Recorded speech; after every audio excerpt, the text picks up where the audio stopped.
I'd like to continue our journey through chapter 7 of the Gospel of Matthew, talking about the idea of God as our rock. One of the ideas that Matthew presents to us about God is the sense of turning to God completely, being able to count on God, using God as the foundation in our life. And this is a theme that is very much reflected in the Hebrew scriptures as well. And we see it in the book of Psalms, Psalm 18, verse 2. Lord, my rock, my fortress, my deliverer, my God, my rock of refuge, my shield, my saving horn, my stronghold. The idea that we can turn to God and God will be there for us. God will be a foundation is so important because many times we're adrift, many times we don't know what direction to take, many times there is confusion. And so God is saying, don't worry about that. I have your back. I will be your rock. I will be there for you. And it's interesting that one of the images also presented in addition to rock is the shield to protect and my saving horn. You might say, well, why horn? Horn was the weapon of a bull.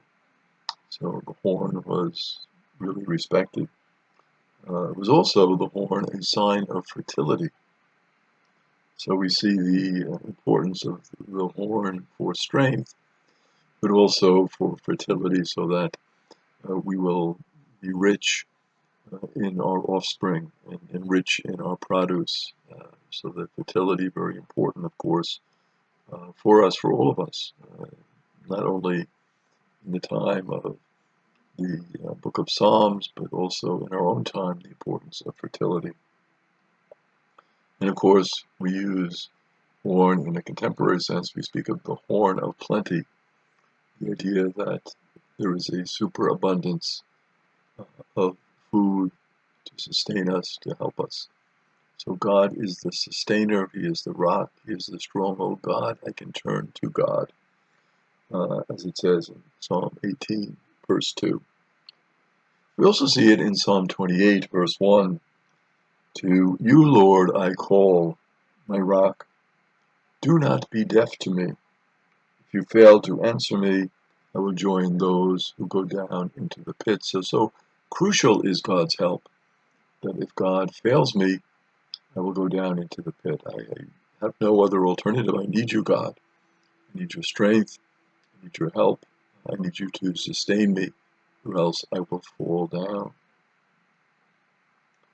And the psalmist puts it very directly. He says, God, do not be deaf. And of course, we kind of laugh at that because think of God as deaf. God hears and knows everything, knows all, right? So God certainly is never deaf. But of course, from our perception, when we don't get that answer right away, when we don't get that instant result, what do we think? We think God is not listening and God is deaf. We see it also in the book of Isaiah, chapter 17, verse 10. For you have forgotten God, your Savior, remembered not the rock, your strength. So it is easy for us, of course, to forget about God. We get so busy with so many things that we just don't think of God.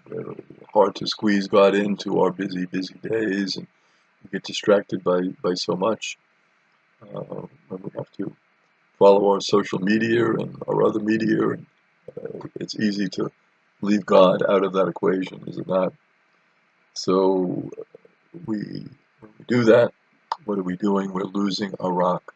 We're losing our strength. We see also the response here of Israel to the giving of the law, the importance of the law, the importance of following the law.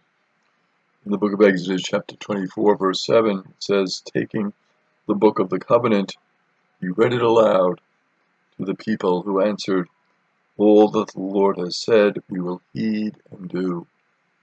The response is, the law is great, the law is wonderful, I will heed the law, I will follow the law.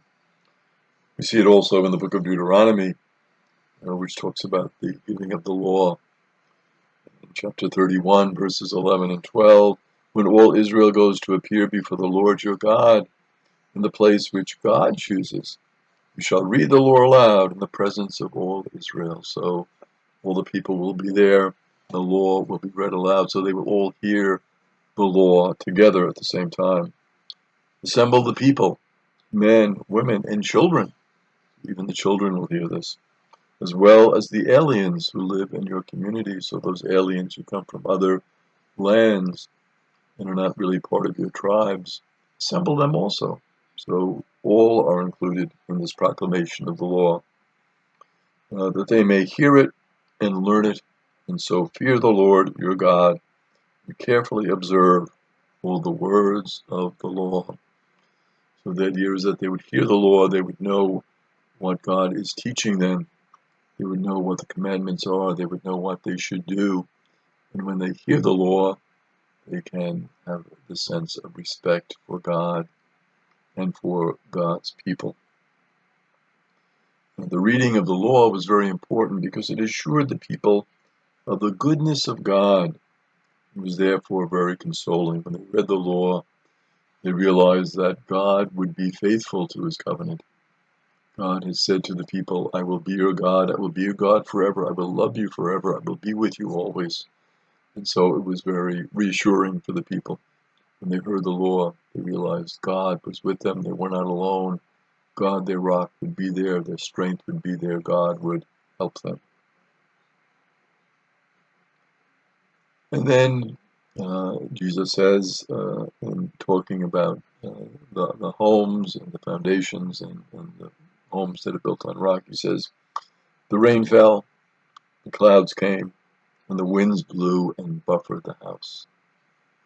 So there we have this house, not built on a strong foundation. What happens when the rains come?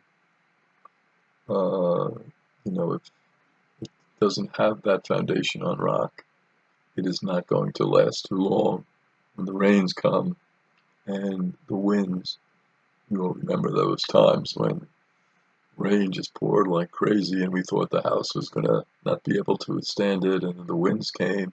Those are scary moments if the house is not strong enough to withstand them. Matthew is very familiar with the Palestinian winter rains that erode the slopes of the hills and cause large runoffs of water. So you can just picture all this water running down the hills and into the homes. The soil then is swept from beneath the house if it is not founded on bedrock. So if it's just on soil and dirt, it's just not going to last. That soil is going to be wiped out and the house is going to fall. A house that is built of mud brick is particularly vulnerable. And many of the homes, unfortunately, were. The people could not afford or weren't close to the rock and had to substitute, and those homes, unfortunately, did not last. So Jesus says, well, that house that was built on the rock, though, it does not collapse. It has been set solidly on the rock. So the rock, of course, being a strong foundation, but also that double meaning, that rock being the refuge in God and that trust for God. And Jesus says, and everyone who listens to these words of mine, but does not act on them, will be like a fool who built his house on sand. So you have a choice. Jesus is speaking. You can listen to his words. You can reflect on them. You can try to make them your own. You can follow them, or you can ignore them. And if you ignore them, you're like that person who has built that house on sand, whose rains come, the water comes down the slope, the sand is washed away, and the house falls. Those words of mine, Jesus says. Interesting, very interesting. Jesus does not quote other authorities here. The Jewish tradition in teaching is always to quote another authority. Say, well, Rabbi Hillel says, Rabbi Gamaliel says, and these are the precedents, kind of like our own legal precedents that we try to honor in terms of our legal system. The same is true in Jewish teaching. It's always the authority of the teacher. But with Jesus, a big difference. Jesus says, these words of mine. So it's about the authority that Jesus is establishing. And Jesus is saying, if you listen to me and you build your house on a strong foundation, it will never, never collapse.